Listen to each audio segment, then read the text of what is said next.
the facts of our existence for granted, unaware that they are merely a thin veneer of desperate self-delusion, covering a vast cosmos of madness and horror. All too often, the stars are right. In Night Springs. Tonight's episode, a family occasion. Journalist Alvin Derleth's trip to study the local customs of an insular community in Night Springs has been less than successful. Until tonight. Well, I'm glad you changed your minds about this. Ancient customs, local mythology. My editor loves this kind of stuff. Well, Mr. Derleth, we don't want to feel like we're on exhibition. But you have demonstrated the seriousness of your intent. Oh, I am serious. Really, just do your thing. I'll stay out of your way and observe. Actually, I thought you could assist us. I'm afraid we are a man short. It would provide you with an intimate perspective. Could I really? Of course, Mr. Derleth. Well, I guess that's the least I... What would I have to do? Oh, here. Let me show you with a kiss.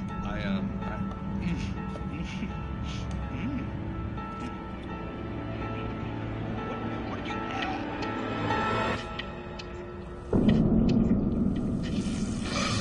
Oh, Mr. Derleth, wilt well please Nixie Perka, the dweller in flesh. The body shall host his 1,000 years. Now shall be glorious.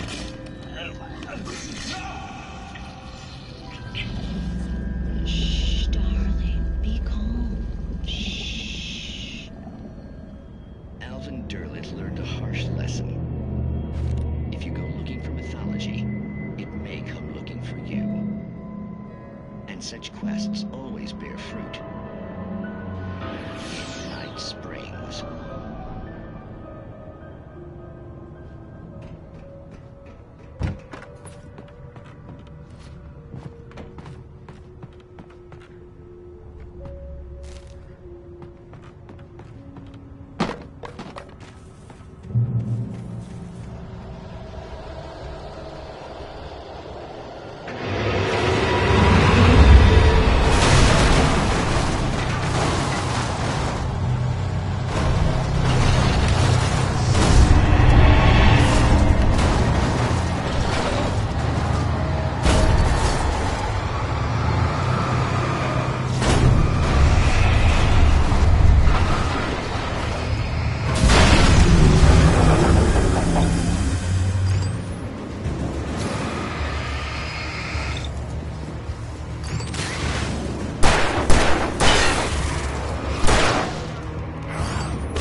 I had never been this glad to see the sunrise. I had a couple of hours to get to the coal mine.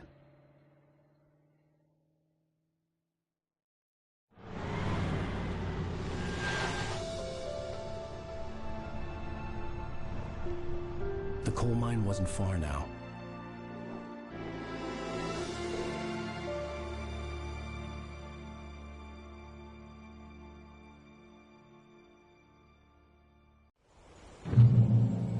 Today, I would meet the kidnapper, and he would give me Alice. I wouldn't give him any other choice. A drowning man will clutch at a straw.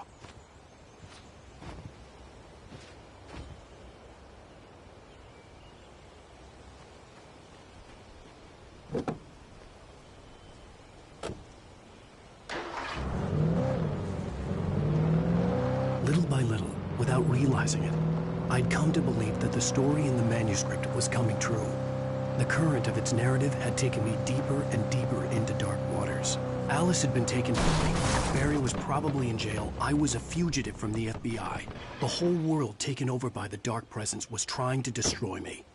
It all felt real, but it matched a textbook case of insanity.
This is Pat Main, and you're listening to KBF-FM. Folks, I want to apologize for kind of abandoning you to that looping music track last night, but I was detained.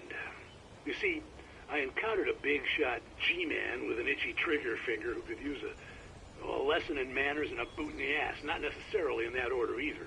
Now, folks, I know I'm not being very informative here, and I apologize for that. I really should just keep quiet, but I'm just so peeved right now, because some people just shouldn't be carrying badges. I'm just glad that our Sheriff Breaker was there to straighten things out. And if someone I met last night is listening, let me just say, I'm sorry if my mouth got you in trouble. I'm pretty sure you're not the bad guy here. Godspeed, son. I hope you know what you're doing. Now, on a lighter note, I'll be talking to Dr. Nelson all morning. But first, a little music.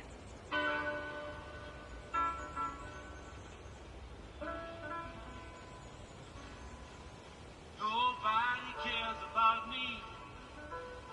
Ain't even got a friend.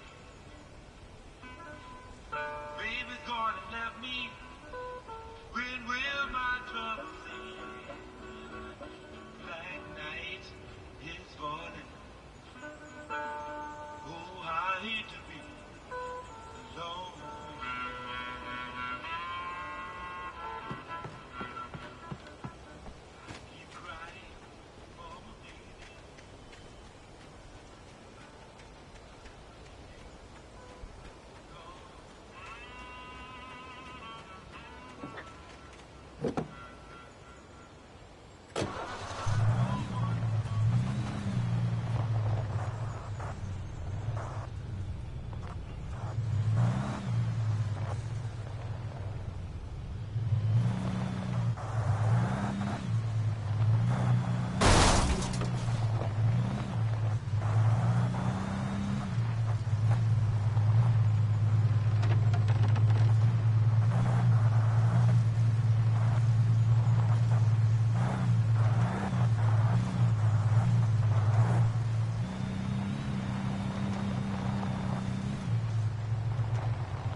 Welcome back to KBF FM. Hope you enjoyed that tune. Now, Doc, you were talking about life and finding that special someone, that soulmate. Well, you were talking about that. I was saying I don't buy it. Well, see, to me, that's strange.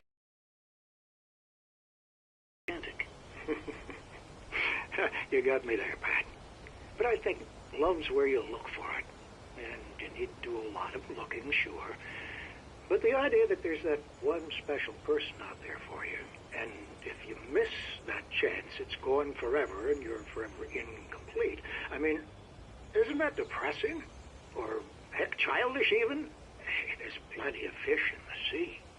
And apparently a fisherman has a fishing analogy for everything. But what you're saying, isn't that a little harsh? Well, no. What I am saying is that your potential for finding that connection isn't limited to what's essentially a chance encounter. How is that harsh? Yeah, well, I guess that's a nice thought, but let me say something personal here. Okay. Now, well, I don't disagree with you exactly, but I can't really fit that together with what I feel, what I felt for someone, because she was the one. She was. And I let her drift away from me. Maybe I didn't put in the work, I don't know, but, well, since then, and it was a long time ago, but since then, there hasn't been anyone, not like her. And I'm not saying I dwell on her or haven't moved on. I like my life. I'm not living in the past, but I do miss the way she completed me. You can't argue with the heart, Pat. I'm sorry, folks. I had kind of a scary experience last night, and let's just say it's shaken a few things loose.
I was early.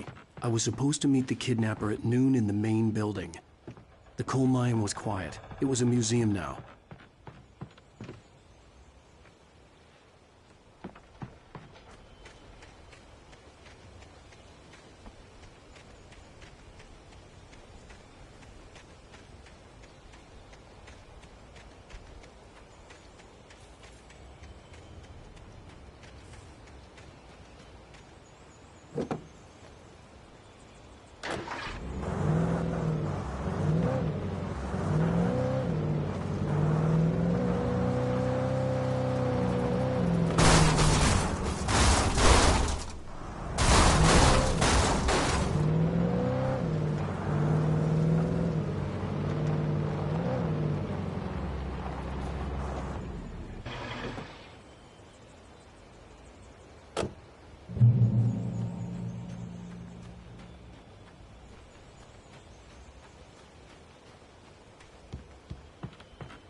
I didn't want to go outside.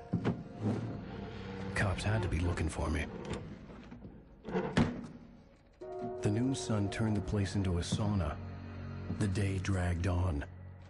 Different scenarios ran through my mind. Ways of how I'd torture the kidnapper to get Alice back. Or the different horrible things he could have done to her. I imagined her dead. I had no way of knowing she was still alive.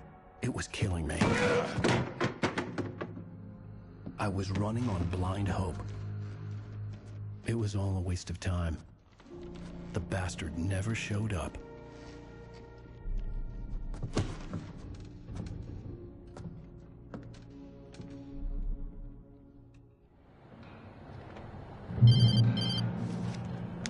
Wake! Where the hell are you? Change of plans. You know where Mirror Peak is? It's a big mountain north of where you are. You follow the path from the mine, you can't miss it. There's a lookout point there. I'll be waiting. I'm through being jerked around by You you. want to see your wife alive? Because if you do, you better watch what you say to me. Do we understand each other? I want to talk to Alice. Yeah, and I want the manuscript. Don't keep me waiting, Wake. Hello?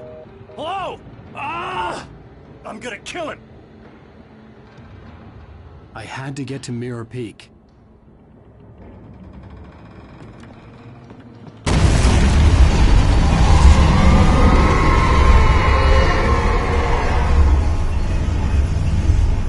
It was close. Maybe closer than ever before.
For Mott, spying on the writer on the ferry had been a disappointment. His boss had made Wake out to be something special, but Mott hadn't been impressed. He'd gotten a good long look at the wife, though, and he liked what he saw. Loading Wake into a fight, but it hadn't happened. Still, he'd get his chance to see if the writer had anything in him. He'd been promised as much.